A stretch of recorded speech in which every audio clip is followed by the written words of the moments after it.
मित्रांनो, आपण दोन गोष्टीची चर्चा करणार आहोत. पहिली गोष्ट आहे वंचित बहुजन आघाडीने जी फेसबुकला पोस्ट केली आहे आणि दुसरी गोष्ट आहे उद्धव बाळासाहेब ठाकरे यांची. मित्रांनो, उद्धव ठाकरे यांनी काल एक निर्णय घेतला की राम मंदिर अयोध्या येथे जी चोरी झाली त्या बाबतीत आंदोलन करायचं, लोकांना सांगायचं कशा पद्धतीने भारतीय जनता पार्टीने किंवा RSSशी संबंधित लोकांनी चोरी केलेली आहे.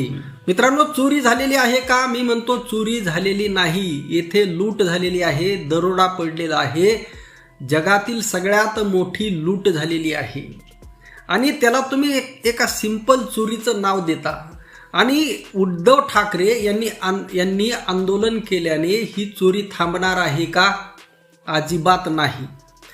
मूळ मुद्दा हा चोरीचा नाहीच. डॉक्टर संग्राम पाटील यांनी केलेल्या पोस्टप्रमाणे मूळ मुद्दा हा चोरीचा नाही.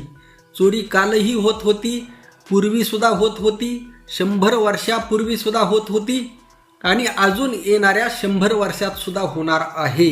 मूळ मुद्दा आहे बघा, सिखांचा जो गुरुद्वारा असतो तिथं चोरी का होत नाही? कारण तिथं जी ट्रस्टी असते ती सिख लोकांची असते आणि इथे जी ट्रस्टी आहे त्यामध्ये हिंदूंना कसलंही स्थान नाही. जोपर्यंत तुम्ही हिंदूंना हिंदू समजणार नाहीत, या देशामधील 85% लोकांना जोपर्यंत तुम्ही हिंदू समजणार नाहीत तोपर्यंत ही समस्या सुटणार नाही.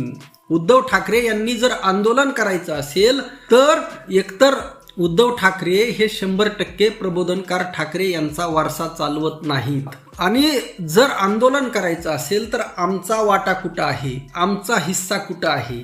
तुम्ही जी लूट केलेली आहे त्या लुटीमध्ये या देशामध्ये 52% OBC आहे जो हिंदू आहे.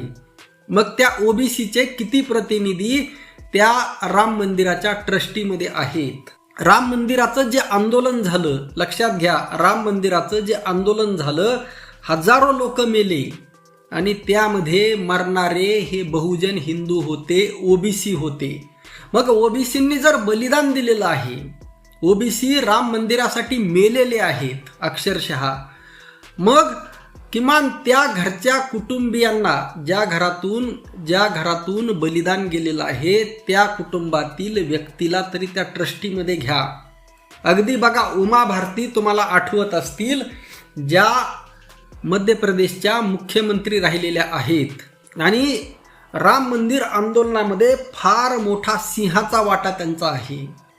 असे अनेक आहेत. निर्मोही आखाडा आहे, एक रामनामी पंथ आहे जो दलित हिंदूंचा आहे, 1 लाखपेक्षा जास्त सदस्य आहेत आणि राम मंदिर आंदोलनामध्ये सिंहाचा वाटा आहे. परंतु त्यांना सुद्धा राम मंदिराच्या ट्रस्टीमध्ये प्रतिनिधित्व भेटलं नाही. अनेक साधू संत आहेत, लक्षात घ्या, उत्तर प्रदेशमध्ये अनेक साधू संत आहेत ज्यांनी स्वतःची जीवाची बाजू लावली. असे अनेक आखाडे आहेत ज्यांनी राम मंदिरासाठी, राम मंदिर निर्मितीसाठी आपल्या जीवाची, प्राणाची बाजू लावली. परंतु ते आखाडे, ते साधू संत 85% हिंदू समाजातील येत असल्यामुळे त्यांना सुद्धा ट्रस्टीमध्ये स्थान दिलेलं नाही. आणि आज हे तर आम्हाला पहिल्यापासून माहीत होतं की ते अतिप्रचंड घोटाळा आहे. परंतु काय आहे, तुम्हाला देवाच्या धर्माच्या नावाखाली अंध बनवण्यात आलेलं आहे.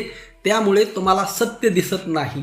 सत्य पाहण्याची दृष्टी तुम्ही हरवून बसलेली आहात आणि त्यामुळे आता उद्धव ठाकरे यांनी या चोरीबाबत मागणी करण्याच्या ऐवजी ट्रस्टीमध्ये हिंदूंना स्थान का नाही? आता बघा, महाराष्ट्रामध्ये एवढा मोठा वारकरी संप्रदाय आहे आणि हा वारकरी संप्रदाय प्रभू रामचंद्राला मानणारा आहे आणि या वारकरी संप्रदायातील एखादा महाराज, तुकाराम महाराजांचे वंशज, यांना ट्रस्टीमध्ये का घेतलं नाही? किंवा वारकरी संप्रदायामधील एखादा बहुजन हिंदू कीर्तनकार इंदुरीकर महाराज असतील, यांना ट्रस्टीमध्ये का घेतलं नाही? यावर बोलायला पाहिजे. आणि ज्या मुद्द्यावर उद्धव ठाकरे आंदोलन करत आहेत, बोलत आहेत, मुद्दा रास्त आहे, त्यांना मी चूक म्हणत नाही, परंतु त्याचा आउटपुट काहीच भेटणार नाही, रिझल्ट काहीच भेटणार नाही. कारण संपूर्ण व्यवस्था त्यांच्या ताब्यामध्ये आहे. 8-15 दिवस चर्चा होईल, अजितदादा पवार गेल्यानंतर कसं वातावरण महाराष्ट्रामध्ये तयार झालं होतं. 8-15 दिवस चर्चा झाली, महिनाभर चर्चा झाली आणि आज अजित पवार यांचं नाव कोणीही काढत नाही. अगदी एक दिवस असा येईल, अजून महिना काय होतं, ही मीडिया एक स्ट्रॅटर्जी आहे, ही एक रणनीती आहे, हे तुम्हाला कळायला मार्ग नाही. इतकी चर्चा बघा, एकीकडे ज्यावेळेस चर्चा होऊ लागते त्यावेळेस इतकी चर्चा घडवून आणायची, इतकी चर्चा घडवून आणायची, रोज रोज तेच बोलायचं आणि मग एक दिवस ऐकणाराला असं वाटतं हे किती दिवस ऐकायचं, यातून आउटपुट तर काहीच नाही. आणि मग बघा एक छुटपुट कारवाई होईल, फार फार तर चंपतराय आणि अनिल मिश्रावर कारवाई होईल आणि मग लोकसुद्धा या चर्चेला कंटाळून लोकांसमोर एक नवीन विषय आणला जाईल आणि हे प्रकरण मिटवलं जाईल आणि खरे चोर, मेन आरोपी हे बाजूला राहतील. त्यामुळे मुद्दा हा हिस्सेदारीचा आहे. एकीकडे उपवर्गीकरण असेल किंवा आरक्षणाची जी वेगवेगळ्या जातीमध्ये असणारी लढाई आहे ती ज्या पद्धतीने हिस्सेदारीसाठी आहे, इथे सुद्धा राम मंदिरामध्ये सुद्धा हे राम मंदिर इथं देणगी देणारा प्रत्येक जातीतील व्यक्ती आहे, प्रत्येक घटकातील व्यक्ती आहे. येथे सुद्धा त्या प्रत्येक जातीला, प्रत्येक घटकाला हिस्सेदारी हवी आहे, यासाठी लढणं गरजेचं आहे. परंतु त्यावर चर्चा अजिबात होत नाही. आता मित्रांनो, दुसरी वंचित बहुजन आघाडीची पोस्ट आहे की महाविकास आघाडीच भारतीय जनता पार्टीची ए टीम आहे. आता वंचित बहुजन आघाडी महाविकास आघाडीमध्ये सामील होणार होती, परंतु त्यावेळेस वंचित बहुजन आघाडीने एक अट घातली होती की तुम्ही सगळ्यांनी लेखी द्या, रिटर्नमध्ये द्या की निवडून आल्यानंतर आम्ही भारतीय जनता पार्टीसोबत जाणार नाही. आणि अशा वेळी कोणताही पक्ष हे लिहून द्यायला तयार नव्हता. आणि आज ज्या पद्धतीच्या बातम्या येत आहेत, अगदी एकीकडे ठीक आहे उद्धव ठाकरे यांच्याबद्दल आपल्या मनामध्ये सहानुभूती आहे, परंतु उद्धव ठाकरे सुद्धा भारतीय जनता पार्टीसोबत जाऊ शकतात अशा पद्धतीचं वातावरण आहे. सध्या एकनाथ शिंदे यांनी उद्धव ठाकरे यांना एवढं कमकुवत केलेलं आहे किंवा भारतीय जनता पार्टीने, त्यामुळे सध्या ते तिथं एकनाथ शिंदे आहेत तोपर्यंत जाऊ शकत नाहीत आणि त्यामुळे ते विरोधी पक्षामध्ये राहतील. परंतु 100% विश्वासार्हता उद्धव ठाकरे यांच्यावर आहे का, तर वंचित बहुजन आघाडीच्या अनुषंगाने किंवा वास्तव दृष्टिकोनातून जर विचार केला तर उत्तर नाही असंच येत आहे. आता शरद पवार ठीक आहे, त्यांचा आता लग्न हा वैयक्तिक विषय असतो, परंतु त्यावर सुद्धा वंचित बहुजन आघाडीने एक पोस्ट केलेली आहे. आणि सध्या मीडियामध्ये ज्या पद्धतीच्या चर्चा सुरू आहेत, शरद पवार यांनी भारतीय जनता पार्टी आणि काँग्रेस दोघांनाही ऑफर दिलेली आहे आणि दोघांसोबत सुद्धा बोलणं सुरू आहे. म्हणजे भारतीय जनता पार्टीसोबत जाणार की काँग्रेससोबत जाणार की काँग्रेसमध्ये विलीन होणार. आता मित्रांनो, माझ्या माहितीस्तव या चर्चेला फारसा अर्थ उरलेला नाही. बघा आता जेवढे काही प्रस्थापित घराणे आहेत, मग ते ओबीसी असेल, SC असेल, ST असेल, मराठा असेल, हे सगळे प्रस्थापित घराणे आता भारतीय जनता पार्टीसोबत गेलेले आहेत. आज त्यांचं काही पक्षांचं वेगळं अस्तित्व असलं तरी सुद्धा उद्या ते सरळ सरळ भारतीय जनता पार्टीमध्ये दिसणार आहेत. एकनाथ शिंदेच तुम्हाला असं वरवर वाटत आहे, एकनाथ शिंदे वरवर असं चित्र विनाकारण निर्माण केलं जात आहे की एकनाथ शिंदे यांचा गट अत्यंत प्रबळ आहे किंवा प्रबळ होत चाललेला आहे, परंतु तसं नाही. एकनाथ शिंदे यांचा गट प्रबळ होण्यामागं फक्त एकमेव कारण आहे, ते म्हणजे राज्यामध्ये कोणीही देवेंद्र फडणवीस यांना पसंत करत नाही.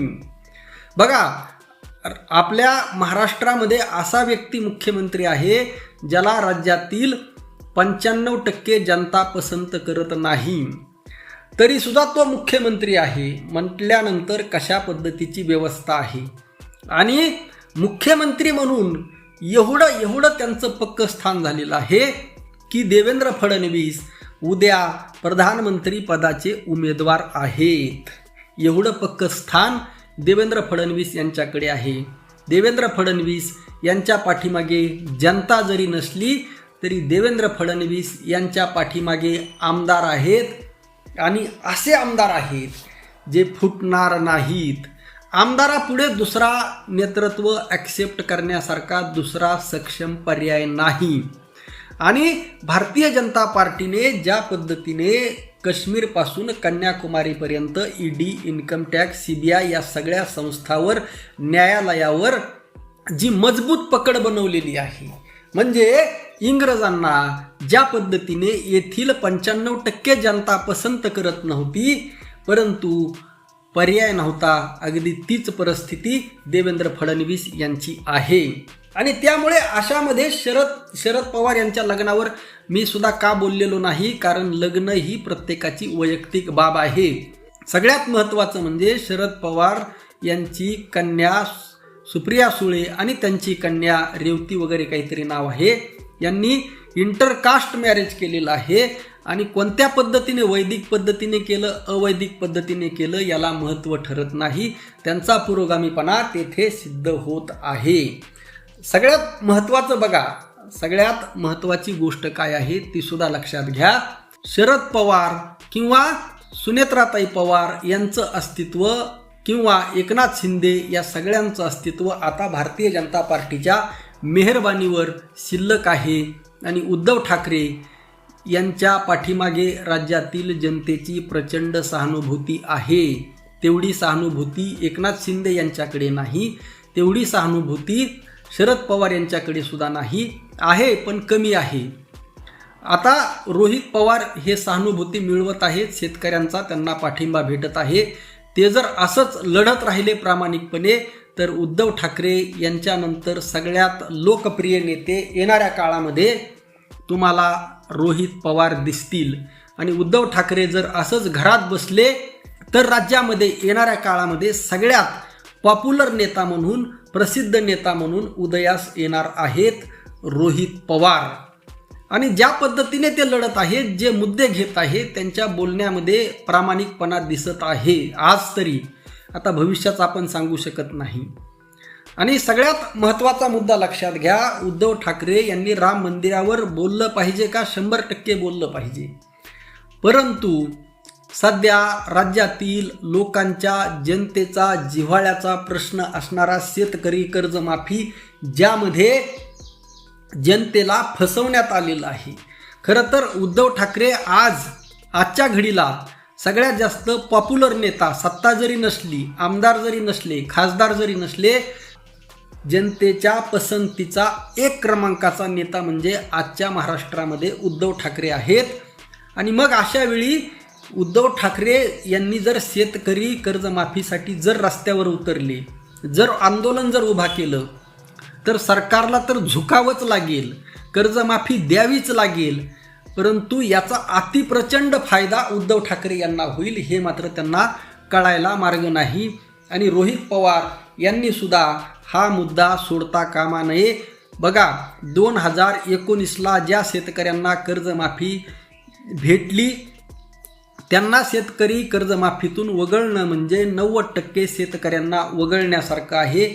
आणि हा जो मोगली निर्णय देवेंद्र फडणवीस यांनी घेतलेला आहे, याच्या विरोधामध्ये शेतकऱ्यांच्या मनामध्ये प्रचंड असंतोष आहे. आणि त्याचा आवाज रोहित पवार यांनी बनणं गरजेचं आहे. जे शेतकरी नेते आहेत, अजित नवले असतील, रविकांत तुपकर असतील किंवा अन्य शेतकरी नेते आहेत, यांनी सुद्धा हा मुद्दा लावून धरणं गरजेचं आहे. आणि शेतकऱ्यांना सुद्धा आव्हान आहे, जो कोणी आंदोलन करील, उद्या शेतकरी कर्जमाफीसाठी भारतीय जनता पार्टीच्या एखाद्या मंत्र्याने जरी आंदोलन केलं तरी सुद्धा त्याला पाठिंबा द्या. आपल्याला शेतकरी कर्जमाफीशी देणं घेणं आहे. आपलं मत नक्की नोंदवा. रामकृष्ण हरी. जय जगद्गुरू. जय शिवराय. जय भीम.